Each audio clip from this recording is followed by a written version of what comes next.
Hi friends, எல்லோருக்கும் மதியம் வணக்கங்க. இப்போ பார்த்தீங்கன்னா என்னுடைய கமெண்ட்டில் வந்து இளவரசு நகை நான் திருடிட்டுன்னு சொல்கிறீங்களே, நானெல்லாம் வந்து பார்த்திங்கன்னா அடுத்தவங்க நகைக்கோ பொருளுக்கோ எதுக்குமே ஆசைப்படங்க மாட்டேங்க. என் குழந்தையும் சரி, இவங்க அம்மாவும் சரி, எங்கள் பெரிய பாப்பாவும் சரி, அடுத்தவங்க பொருளுக்கு என்றைக்குமே ஆசைப்பட மாட்டேங்க. நான் சம்பாரித்து கஷ்டப்பட்டு சம்பாரித்து என் கூட நல்லா பழகி ஃப்ரெண்டு மாதிரி இருந்துங்க. என் பணத்தை எல்லா பணத்தையும் கொண்டுட்டு அவன் எங்கே போனானே தெரியலிங்க. அந்த பணத்தை அவன் கொண்டு போனனால தாங்க நான் வாழ்க்கையிலே என்னுடைய வாழ்க்கையை தலைகளாக புரட்டி போட்டுச்சுங்க. எவ்வளோ கஷ்டப்பட்டு தெரியுங்களா? எங்கள் பாப்பா பிறந்தப்பெல்லாம் ரொம்பவுமே கஷ்டங்க. அந்த வாழ்க்கையில் நினச்சா இப்போ அப்போத்த வாழ்க்கையை நினச்சா இப்போ கஷ்டம் வருது, கண்ணீர் வருதுங்க. இப்போ எங்கள் பாப்பாலாம் பார்த்திங்கன்னா அந்த அத்தனை பணத்தை அவன் கொண்டு போயிட்டானுங்க. இதுக்கு வந்து பார்த்திங்கன்னா ஒரே கம்பெனியில் வேலை பார்த்து வந்தாங்க. அவன் வேறு யாருமே இல்லை. அந்த சீட்டு அவங்ககிட்ட நம்பி போட்டிருந்தேன். எல்லாமே அந்த பணத்தையெல்லாம் எடுத்துகிட்டு அவன் பாட்டுக்கு வீடு பார்த்திங்கன்னா போயம்பலத்தில் தான் இருந்துச்சுங்க. அவன் வீடு, அவன் பேர் சிவாங்க. இப்படி நல்ல மாதிரியே நடித்து என்கிட்ட இருக்கிற பணமெல்லாம் வீடு கட்டுற வேணும்னு எல்லா பணத்தையும் வாங்கிட்டு அவன் பாட்டுக்கு ஊர் விட்டு காலி பண்ணி போயிட்டாங்க. அவன் போனனால நாங்கள் எங்கள் குடும்பம் எவ்வளோ பாதிச்சு தெரியுங்களா? இப்போ பார்த்திங்கன்னா என் மகன் வந்து ஒரு 4 வயசு இருக்குங்க, 4-5 வயசு இருக்குங்க. வீட்டுக்கெல்லாம் பார்த்திங்கன்னா பணம் கேட்குறதுக்கெல்லாம் வருவாங்க. எங்கள் பாப்பா சொல்லுவாங்க, அவங்ககிட்ட என்னென்னு சொல்லுவாங்க நீங்களே கேளுங்க. அவங்ககிட்ட சொல்லிடு. காசு இருந்தால் தருவாங்கன்னு சொன்னேன். பாருங்கள், அந்த குழந்தைங்க கூட அப்பா படுற கஷ்டத்தை தாங்க முடியாத என்னை வந்து தொந்தரவுலாம் பண்ணுவாங்க கடங்காருங்க.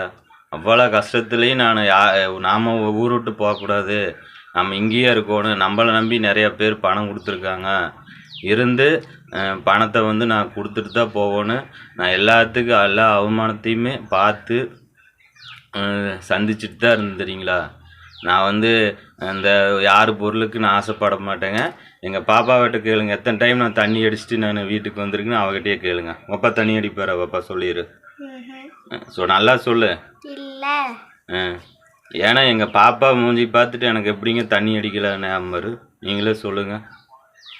இந்த குழந்தைகள நான் கூட எதுவும் வாங்கி சாப்பிட மாட்டேங்க. இந்த குழந்தைகளுக்கு கேட்குறது எல்லாமே நான் வாங்கி கொடுப்பேங்க. இந்த ஒரு டைம் ஸ்கூல்லையும் கூட என்ன ஃபங்க்ஷனு என்னது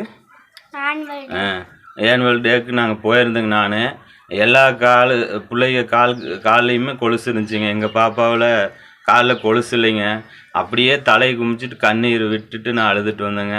எங்கள் பாப்பா கொலுசும் கூட என்னால் வாங்கி போட முடியலைன்னு அவ்வளோ மன கஷ்டங்க, எனக்கு வேதனை. நான் அந்த கடன் பிரிச்சுலையும் கூட நான் கட்டளை படுத்துட்டு அழுதுட்டு இருந்தேங்க. எங்கள் பாப்பா தான் எனக்கு ஆறுதல் சொன்னா, அப்பா கடவுள் காப்பாற்றுவாருப்பா, நீ எதுக்கு அழுகாதீன்னு ஒவ்வொரு நிமிஷமும் நான் தோல்வி அடையும் போது பூரா எங்கள் பாப்பா தான் எனக்கு சொல்லி ஆறுதல் பண்ணுவாங்க. உங்களுக்கு தெரியுங்க வாழ்க்கை எவ்வளோ கஷ்டம்.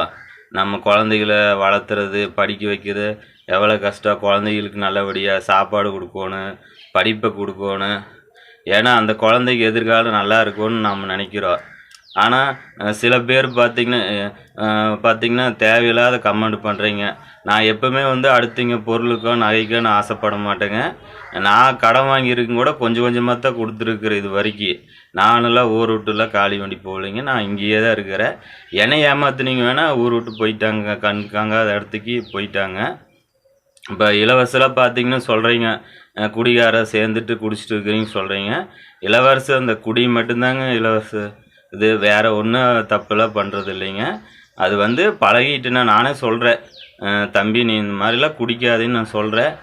ஆனால் பழகிட்டுனா என்னால் மறக்க முடியலைண்ணா அப்படிங்கிறப்படி. இப்போ பரவாயில்லைங்க, இப்போ வந்து கொஞ்சம் திருந்திட்டா அப்படிங்க. பார்த்திங்கன்னா அவங்க கூட இருக்கிற நாங்களும் குடிப்பேன்னு நீங்கள் தப்பு கணக்கு போடாதீங்க. ஏன்னா எனக்கு குடிக்கிறது பிடிக்காது. அவருடைய நல்ல குணத்துக்கு தான் நாங்கள் வந்து அவர் கூட இருக்கிறோங்க. இப்போ யூடியூப் சேனலில் அவர் தாங்க எனக்கு சப்போர்ட் பண்ணி என்னுடைய சேனலையே வளர்த்து விட்டாருங்க. அவர் எப்படிங்க மறக்கிறது? ஒரு சின்ன உதவி செஞ்சாங்க கூட இந்த காலத்தில் நாங்கள் மறக்க மாட்டோம்.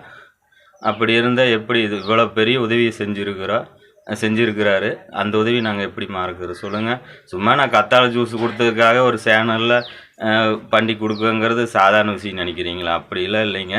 அவர் நல்ல எண்ணத்தினால தாங்க பண்ணி கொடுத்தாருங்க. யாரும் அவரை பற்றி என்னுடைய சேனலை வந்து கமெண்ட் பண்ணாதீங்க.